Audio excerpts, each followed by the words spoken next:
My name is Ethan Wallace, and this happened about 4 winters ago in northern Michigan, near a small town that barely shows up on maps unless you zoom in close enough. Even now, I think about that night every time I hear wind moving through pine trees. It brings back a feeling I can't really explain. Not exactly fear at first, more like something quietly telling you that you shouldn't be where you are. Back then, I was living with my father and younger sister in a rural house surrounded by forest. The nearest neighbors were far enough away that you couldn't see their lights at night.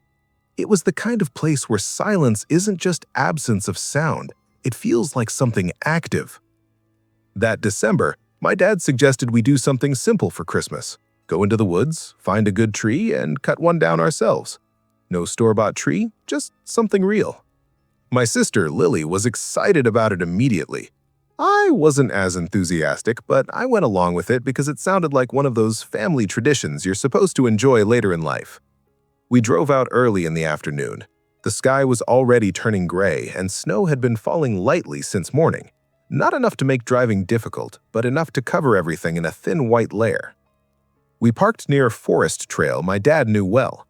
From there, it was a short walk into a section of woods where people sometimes cut trees during the season. At first, everything felt normal.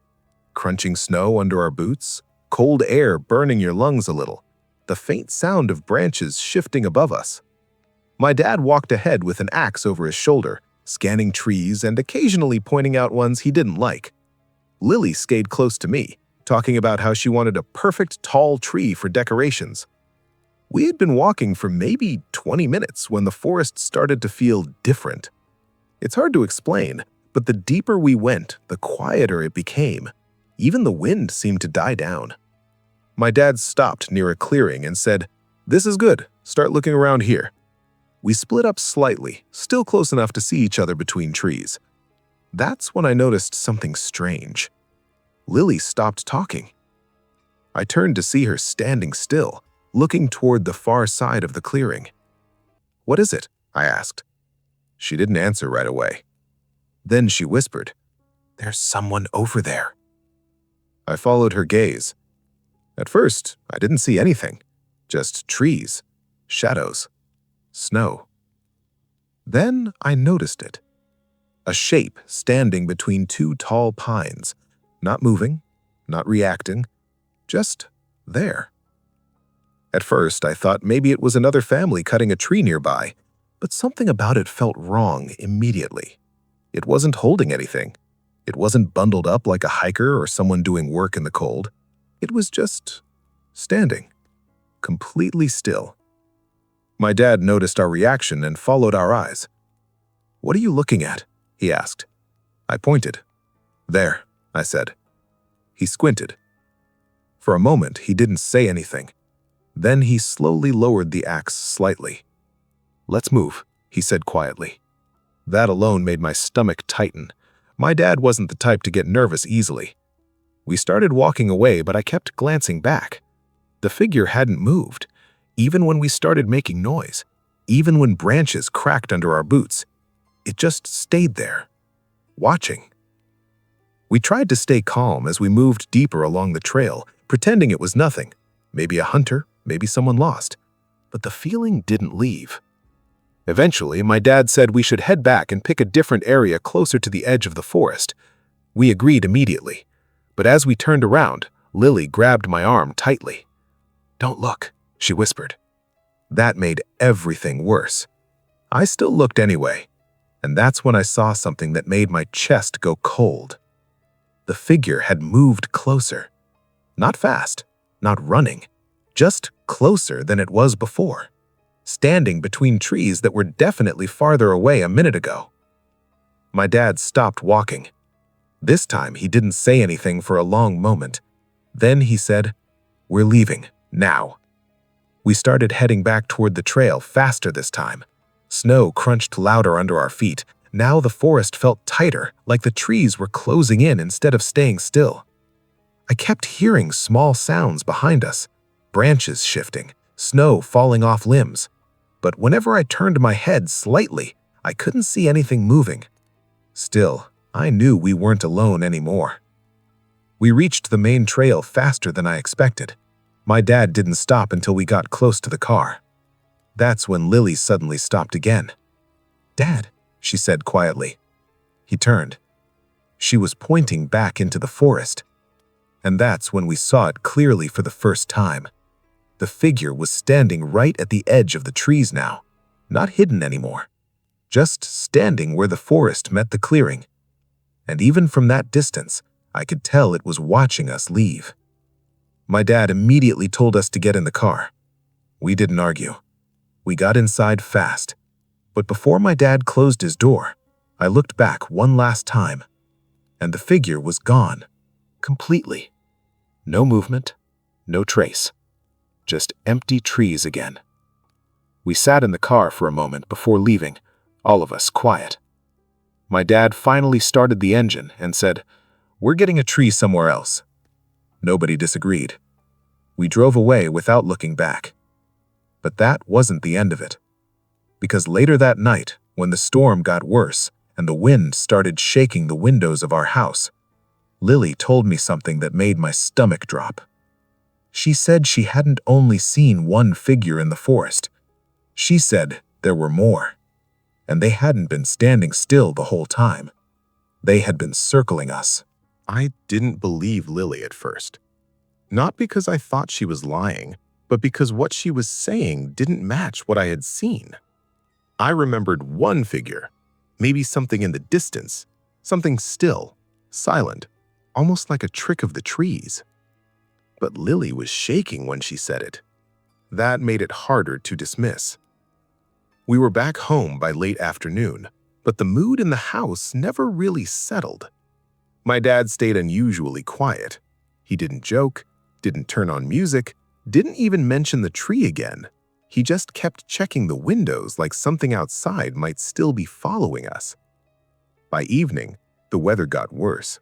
Snow turned heavier, wind picked up, and the forest behind our house disappeared into a wall of white, the kind of storm that makes the outside world feel erased. Lily went to her room early. My dad stayed up in the living room, sitting in silence with a cup of coffee that went cold untouched. I tried to act normal, watched TV, scrolled on my phone, anything to stop thinking about the forest. But every time the wind hit the side of the house, I remembered that clearing, and the way the figure had disappeared so easily. Around midnight, the power flickered once. Then again. My dad stood up immediately. "Probably the storm," he said, but his voice didn't sound convinced. I went to check on Lily. She was awake, sitting on her bed, hugging her knees. "I don't like it here tonight," she said. I told her it was just weather, nothing more. But even as I said it, I didn't fully believe it. That's when we heard it, a faint sound outside. At first, I thought it was branches scraping the roof. That happens sometimes during storms, normal enough. But then it came again. Not random, rhythmic, like something moving slowly through the trees behind the house. My dad noticed it too. He grabbed a flashlight and went toward the back door. I followed him, even though I probably shouldn't have. The wind outside was brutal. Snow hit the glass like dust thrown at high speed. Visibility was almost zero beyond the porch light. My dad opened the back door slightly and stepped onto the porch. "Hello?" he called out into the storm. Only wind answered. Then the flashlight beam caught something near the tree line, a shape, standing just beyond where the light could clearly reach. My dad raised the beam higher. For a second, I thought I saw it too, a tall silhouette between the trees. But the moment the light settled on it fully, it was gone. My dad lowered the flashlight slowly. "Probably nothing," he muttered, but I could hear doubt in his voice. We went back inside and locked everything. But the feeling didn't leave, and neither did the sound.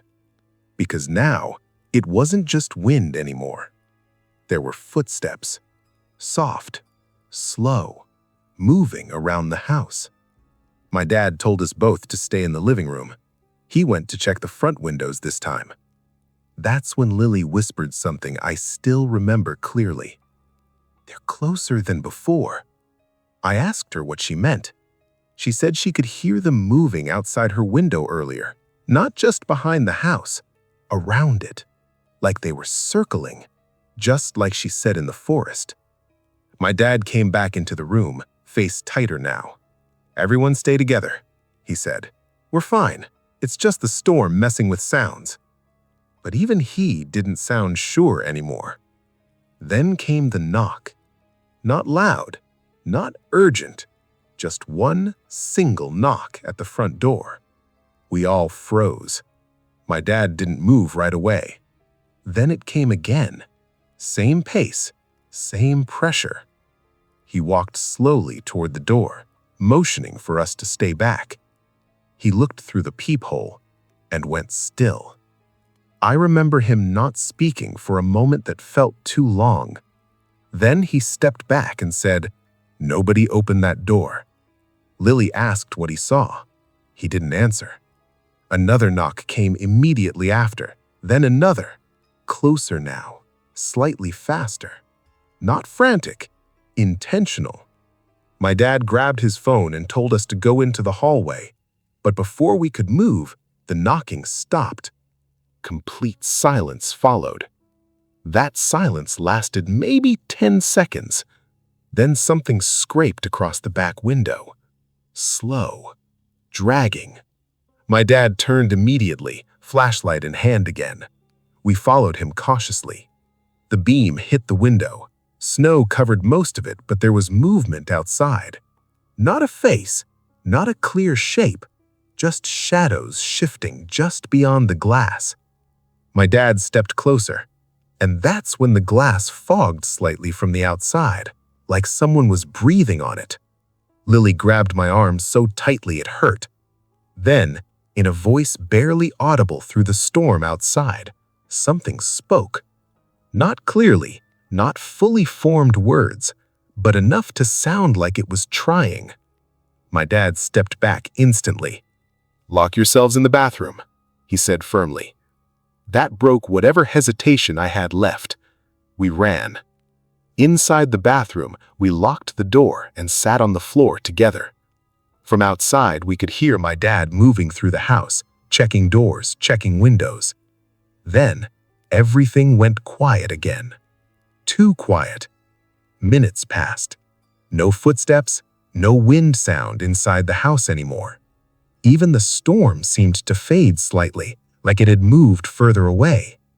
Then, my dad called out, but his voice came from somewhere closer than expected. From the hallway, right outside the bathroom door. "Open it," he said. Lily froze. I didn't answer, because something about his voice wasn't right.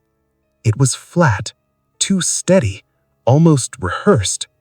Then the handle slowly turned. Once, twice, then stopped. Silence again. And then, very softly from the other side of the door, a different voice spoke. Not my dad's. Something low, careful, almost amused. "You saw us first." That was the moment everything in my body went cold. Because I knew, without understanding how, that whatever was outside the bathroom door wasn't trying to get in anymore. It already knew we were trapped. My name is Lucas Bennett, and this happened when I was 16 years old in a quiet town in upstate New York. It wasn't the kind of place where anything unusual was supposed to happen. Everyone knew each other, streets were calm, and most nights ended early. That's why what happened felt so out of place, like something from a different world slipped into ours for a short time. That fall, I had just started my junior year of high school. My routine was simple: school during the day, homework in the evening, and sometimes hanging out with my friends near the small shopping strip a few blocks from my house. One of those friends was Kevin. We had known each other since middle school, and we usually walked home together after late practice sessions or study groups. One October evening, we stayed later than usual at school for a club meeting. By the time we left, the sun had already gone down, and the air had turned cold in that sharp, early winter way. We decided to cut through a quieter route to get home faster. It passed behind a row of old buildings and a narrow service alley that connected to the main road. Normally, I didn't like that path at night. It always felt too empty, too boxed in, like sound didn't travel properly there. But that night, we were tired and just wanted to get home. As we walked, Kevin was talking about school, something casual, nothing important. I wasn't really listening. My attention kept drifting to the alley ahead. The closer we got, the quieter everything became. Even our footsteps sounded softer. That was the first thing I noticed. Then I saw something near the far end of the alley. At first, I thought it was just a person standing under the weak light above a service door. But the shape didn't move like a normal person would. It was completely still. Kevin didn't notice it at first. He was still talking until I stopped walking. "What?" he asked. I pointed ahead. "There's someone there." He looked up, squinting into the dim light. For a second, neither of us moved. The figure was standing at the edge of the alley, where the light barely reached. It looked like a person, but something about the proportions felt off. Too tall, too thin. Then it moved slightly, just enough for us to realize it wasn't a trick of the light. Kevin whispered, "Maybe it's just someone waiting for a ride." But I didn't feel that kind of normal explanation fit. We started walking again, slower this time, trying not to draw attention. We thought maybe if it was a stranger, we could just pass by without interaction. That was the plan. Until we got closer. As we passed the midpoint of the alley, I realized the figure hadn't changed position. It was still there, still watching. Kevin tried to act normal, but I could tell he was uncomfortable now too. Then, from somewhere behind us, we heard a sound, a faint step. We turned quickly. Nothing there. But when I looked back at the figure, it had moved slightly closer. Not walking, just closer than before. That's when Kevin said we should go around instead of through. We turned back toward the main street, but as we did, I noticed something that made my stomach drop. The figure was no longer at the far end of the alley. It was halfway down the alley, between us and the exit, and it still hadn't made a clear walking motion. It was just closer. Kevin grabbed my arm. "Don't stop," he said. We started walking faster. Then the street light above us flickered, just once.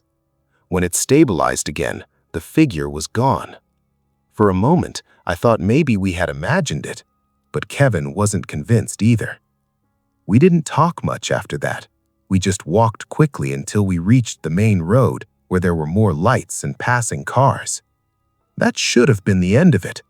But as I turned one last time to look behind us, I saw something that made my chest tighten.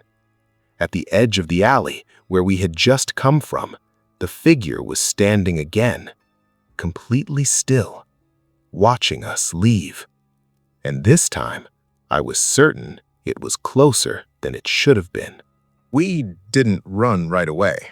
At first, we just kept walking fast, trying to convince ourselves it was nothing. A person standing in a dim alley can look strange from the wrong angle. That's what Kevin kept saying under his breath, like repeating it would make it true. But neither of us looked back again. We reached the main street within a minute. Cars passed regularly there, headlights cutting through the dark. The normal world felt suddenly loud again, like we had stepped out of something we weren't supposed to be in. Kevin stopped near the corner and finally turned to me. "You saw it move too, right?" I didn't answer immediately. I just nodded. He exhaled hard, like he had been holding his breath the entire time. "Yeah, okay, so I'm not crazy." We laughed a little, but it didn't feel real. It was more like a reflex than humor. We split ways after that.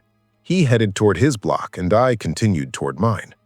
My house wasn't far, maybe 10 minutes on foot, but that night it felt longer than usual. Every few steps, I had the urge to look back. I didn't. When I finally got home, I didn't mention anything to my parents. I told myself it was just a weird moment, nothing worth worrying about. That's what you do when you're 16. You try to turn uncomfortable things into nothing so you can sleep. I didn't sleep well anyway. Around 2 a.m., I woke up for no reason. The house was silent. Too silent.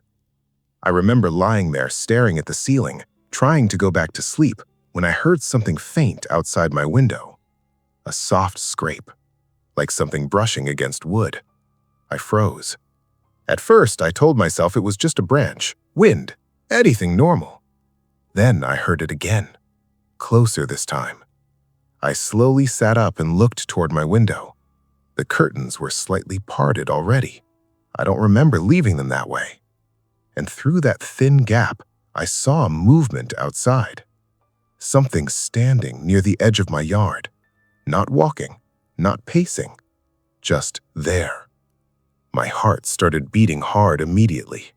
I didn't move. I didn't even breathe properly. The figure was too dark to make out clearly, but the shape felt familiar in a way I didn't want to accept. Tall, thin, still. I slowly reached for my phone on the bed and turned the brightness down as low as possible. I didn't call anyone yet. I just watched. The figure didn't move for a long time. Then, it tilted its head slightly, just like it had in the alley. That small motion made my stomach drop. I pulled the blanket up over myself without thinking, like that would help. I waited, staring at the window, expecting it to leave. Instead, I heard something else. A faint tap on the glass. Not loud, not forceful, just one touch. Then silence again. I finally grabbed my phone and called Kevin. My hands were shaking so badly I almost dropped it. He picked up after a few rings, sounding half asleep. What? I told him to look outside his house. He paused. Then I heard him get up on the other end of the line. A few seconds passed. Then his voice changed. "It's here, too." That was all he said. Then the call went dead. I sat there in the dark, staring at my window, unable to move. Nothing else happened after that. No breaking glass, no loud noise.